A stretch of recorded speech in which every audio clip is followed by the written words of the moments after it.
Hello tout le monde, c'est Colipi pour nos Liking Group, j'espère que vous allez bien. Donc on se retrouve aujourd'hui pour la petite vidéo analyse de début de semaine.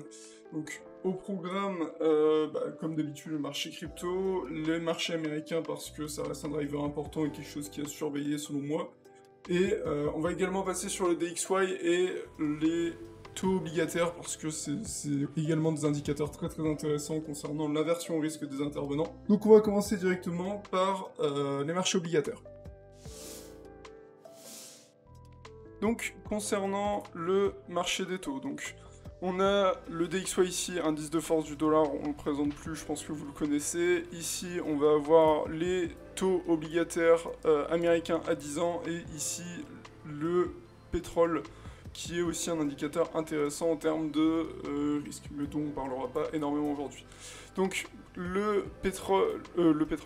dollar qui marque un bottom ici sur ce niveau des 100 points, donc ce qui est 101 points pour être précis. Ce qui est intéressant, c'est que le dollar a skyrocket sous les effets d'annonce du taux de chômage la semaine dernière aux États-Unis, donc qui était à 3,6 ou 3,4, je sais plus, mais qui est vraiment un plus bas historique, un niveau qu'on n'avait pas vu depuis les années 60-70. Donc le DXY a skyrocket sur cette news. Vous voyez qu'on réussit à bien briser cette tendance à court terme. Donc j'utilise les mêmes EMA que Pierre Crypto qui sont hyper relevant pour ce genre de graphique à mon sens. C'est pas ce que j'utilise le plus pour trader, mais en tout cas pour tout ce qui est DXY, ça me donne des bons points de repère. Pour le DXY, on a un niveau ici qui me paraît intéressant de relever, ça va être ce niveau des 105 points, donc qui est une confluence entre plusieurs points intéressants. Donc petit rappel sur pourquoi on s'intéresse de près au DXY et au dollar américain en fait. Le dollar américain, il sert toujours de valeur refuge. Quand les intervenants n'ont pas envie de s'exposer au risque, ils se mettent sur du dollar américain. C'est pour ça que partiellement pour ça, c'est une des raisons pour lesquelles le DXY a autant skyrocket pendant toute l'année 2021-2022. C'est parce que les intervenants étaient dans la crainte d'une récession, il y avait une inflation extrêmement forte, la plupart des actifs, des marchés, donc là comme l'US 500, vous voyez bien qu'il était extrêmement baissier durant toute l'année 2022. Donc ce que font les intervenants à ce moment-là, c'est qu'ils se réfugient sur le dollar. Maintenant, ce qui est intéressant de relever, c'est que maintenant, après une belle baisse, depuis le 27 septembre, il est sur la baisse, il commence à skyrocket après cette annonce de l'emploi. Donc, on peut se dire une chose, c'est que ça risque de ce genre de mouvement du dollar, c'est ce qui peut peser sur nos actifs risk-on, donc l'US 500 évidemment, mais aussi BTC et ETH. C'est quelque chose qu'il faut prendre en compte.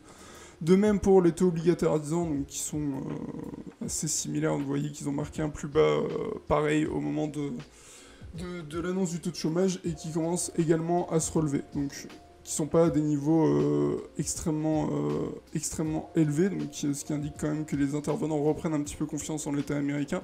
Mais c'est quelque chose qui est à surveiller également, surtout que comme aujourd'hui, je vais passer obligation yield, vous voyez que tous les taux sont à la hausse. Donc c'est-à-dire que les intervenants vendent des obligations. Si c'est quelque chose d'assez contrariant au début, mais si les taux obligataires remontent, c'est que les intervenants vendent des options. Et c'est pour ça on augmente à ce moment-là le rendement. Le mécanisme, c'est que le rendement augmente pour que ça réintéresse d'autres intervenants de prendre ce risque. Donc voilà, pour les quelques explications concernant le dollar, si on vient continuer sur cette lancée, il y a de très fortes chances pour que ça pèse sur nos actifs à risque, crypto et indices US. Donc on va pouvoir maintenant passer tranquillement aux indices US. Donc concernant les indices US, quand je vois un petit peu Twitter, etc., j'ai l'impression qu'on est déjà à la fin du monde sur les indices US. Bon, je dis pas que c'est hyper bullish et qu'on va to the moon, mais je dis que pour l'instant, il n'y a rien qui remet la tendance qui est établie sur le SPX, à savoir la tendance haussière qui date depuis octobre 2022. Pourquoi je dis ça? Assez simplement parce que, donc, vous voyez ici, sur ce niveau de prix-là, on va avoir notre point de contrôle de l'année 2022, donc l'année qui vient de se terminer. Et pour le moment, vous voyez qu'on reste au-dessus, on s'en a approché ce matin, mais pour l'instant, il n'a toujours pas cédé. Ce point de contrôle de l'année dernière, il conflue avec la Value Area High, de notre année 2023, donc l'année actuelle. Vous voyez ici, on a la confluence entre le point de contrôle de l'année dernière et la value area high. Pourquoi je pense que pour l'instant c'est pas remis en cause? Assez simplement parce que on va dire qu'une règle du volume profile et par extension des VWAP, c'est que, donc je vais tracer ici, là on a notre value area de l'année dernière, toute notre value area de l'année dernière. Ici notre value area high, et ici on va avoir notre value area low. Ok, ici du coup c'est notre balanced curve, et ici on va avoir notre, je vais tracer un petit peu moins grand trait, ici, hop, on va avoir notre point de contrôle. On est rentré, donc vous voyez ici, on a fait un rejet ici sur ces niveaux de prix, donc sur la value area low de l'année 2022, ici, et on est du coup revenu dans la value area, et on est pour le moment, donc la règle c'est que si on rentre dans cette value area low, on devrait rejoindre dans un premier temps le point de contrôle, c'est notre premier niveau à surveiller. Si on vient à passer notre premier point de contrôle, alors dans ce cas-là, on regardera la value area high. C'est assez simplement ça. La règle qui peut venir casser ça, ça serait un fort rejet sur le point de contrôle, et à ce moment-là, on regarderait de nouveau vers la value area low, ou, hop, donc, sinon, si on vient d'en bas, c'est exactement si on vient d'en haut, c'est exactement le même principe, on trouve une acceptance sur ces niveaux de prix, on vient chercher le point de contrôle. Si on a un fort rejet sur le point de contrôle, on regarde de nouveau vers la value area high. Autrement, on regarde vers le niveau opposé. Ça, c'est vraiment une règle de base de l'auction market theory et de value area. Enfin, parce que dès que vous verrez value area, que ce soit avec l'utilisation des VWAP comme on le fait ici ou avec le volume profile, c'est ça globalement l'explication. Et c'est comme ça qu'on estime les niveaux sur lesquels on prend des profits, etc. etc. Bref, petite explication encore une fois, donc n'hésitez pas si vous avez des questions en commentaire sur le Discord NLT, j'essaie toujours de passer de toute façon, pingez-moi sur le Discord NLT. Ceci étant dit, on a ici du coup, hop, notre point de contrôle qui pour l'instant n'est absolument pas remis en question. Pour l'instant on a ce niveau qui tient en tout cas sur cette time frame là, donc sur la value area annuelle. Également, donc, je vais enlever ça et je vais plutôt remettre sur toutes les time frames. Et ici, du coup, ça va être notre niveau clé. Donc, vous voyez bien qu'ici, c'est notre niveau clé parce que value area high trimestriel et annuel, forcément, c'est la même. On vient de commencer une nouvelle année. Et point de contrôle de l'année dernière. Donc, ça, c'est OK. On a en même temps, pour l'instant, cette value area donc daily parce qu'elle vient de commencer là en cette semaine, cette nouvelle semaine. Et pour le moment, on reste écrasé par value area du jour, en fait, du jour et de la semaine qui vient de s'ouvrir. Pour le moment, tant qu'on n'arrive pas à regagner une tendance haussière, au moins sur ce truc-là, on regarde pas plus haut. Donc on fait, pour l'instant, tout ce qu'on doit regarder, c'est vraiment ce niveau-là sur le SP500, c'est ça qui nous intéresse. Donc voilà, pour moi, c'est vraiment notre niveau prépondérant à conserver pour que les actifs risk-on nous montrent encore une volonté acheteuse, c'est vraiment ce niveau des 4080 points qui est à conserver. Ceci étant dit, voilà, j'essaie de faire au plus clair, j'essaie de toujours d'un peu démystifier comment j'utilise les VWAP, etc. Si vous avez des questions, si vous avez vraiment des questions, n'hésitez pas, que ce soit sur No Lightning Trading ou en commentaire, j'essaie toujours de passer. On va pouvoir désormais passer sur Bitcoin et Ethereum.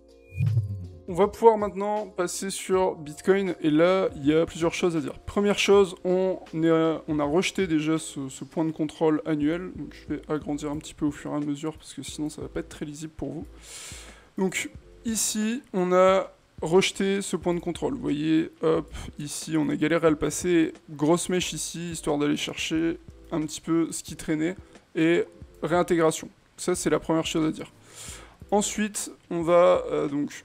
Comme je vous ai dit avant, on a ici notre value area, hop, hop, hop, hop, hop, donc désolé c'est très mal fait mais vous comprenez où je veux en venir. On trouve une acceptance pour le moment ici, sur ces niveaux de prix, et donc à quoi il faut s'attendre, c'est un retour vers le point de contrôle. Ok.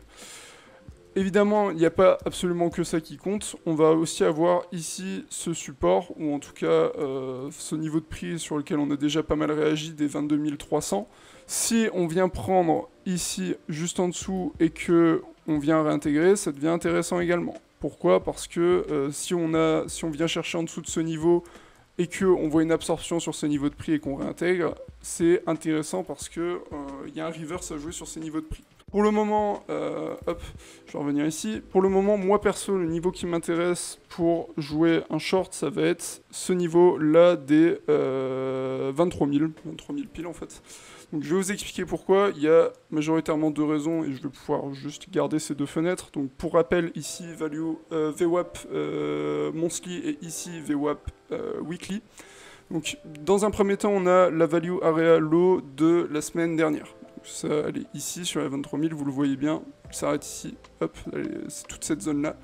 Ensuite, c'est également le point de contrôle de 2 semaines auparavant, donc vous voyez ici sur les 23 000 également, hop, vous voyez, il y a 2 semaines, c'était notre point de contrôle et il s'étire ici. Troisièmement, c'est la value area high du mois précédent. Donc, vous voyez que ça fait du coup beaucoup de confluence sur ces niveaux de prix. Encore une fois, je vais devoir activer ça. Beaucoup de confiance sur ces niveaux de prix et c'est pour cette raison que c'est sur ce niveau que ça m'intéresse d'intervenir. Donc vous voyez ici les petits points orange, c'est parce que j'ai mis mes alertes sur ces niveaux de prix. Donc sur quoi je rentre, je vous invite à regarder la vidéo que j'ai postée sur mon channel sur No Liking Group. Donc No Liking Group, vous trouverez le lien dans la description. Mais sur ces niveaux de prix, sur les 23 000, ce que je veux voir, c'est des acheteurs qui sont absorbés et voilà. Vraiment une grosse tentative de poussée acheteuse, complètement avortée, complètement absorbée. Je vous ai envoyé une vidéo de ce que j'appelais absorbé sur No Liking Group, donc encore une fois dans mon channel. Allez la voir, vous comprendrez mieux où je veux en venir, parce que je ne peux pas vous montrer ici, la vidéo serait beaucoup trop longue. C'est une courte vidéo. Mais on va essayer de rester simple ici. Donc voilà, 23 000, c'est le niveau qui m'intéresse moi personnellement pour un short. Donc ce que je vais viser en premier, c'est des niveaux de price action, c'est-à-dire ici ce niveau des 23 400. Ensuite, si ce niveau vient complètement céder, je viserai les 20 600. Donc concernant Ethereum, on a une petite résilience possiblement, étant donné, je vais checker un petit peu, ETH qui se reprend un petit peu, donc ces quelques derniers jours, même si depuis le 11 janvier, donc c'est-à-dire le moment où Bitcoin a commencé son rallye, ETH reste nettement moins sous-performant depuis cette période. Ceci étant dit, on a pareil quelques niveaux intéressants, donc moi personnellement sur Ethereum, les niveaux sur lesquels j'aurais envie d'intervenir possiblement, donc ça va être la value area high ici sur les 1620. Pour l'instant, ce que je vois, c'est qu'on n'arrive pas à trouver une acceptance. Hop, je vais remonter ici. On n'arrive pas à trouver une acceptance sur ces niveaux de prix dans la value area du mois dernier. Et c'est ce que je trouve intéressant sur Ethereum personnellement. C'est que je le trouve un petit peu plus résilient que BTC dans le sens où BTC a déjà rejoint sa value area du mois précédent, tandis que ETH pour l'instant la rejette. Voilà pour ETH, et pour le point clé qui m'intéresserait si je voulais rentrer short, ce serait les 1670. Encore une fois, il faudrait une absorption pour que je sois intéressé. Voilà pour ETH, pas grand chose de plus à dire. Si on vient à rechercher du coup le support sur BTC ici sur le niveau des 22 400 pardon.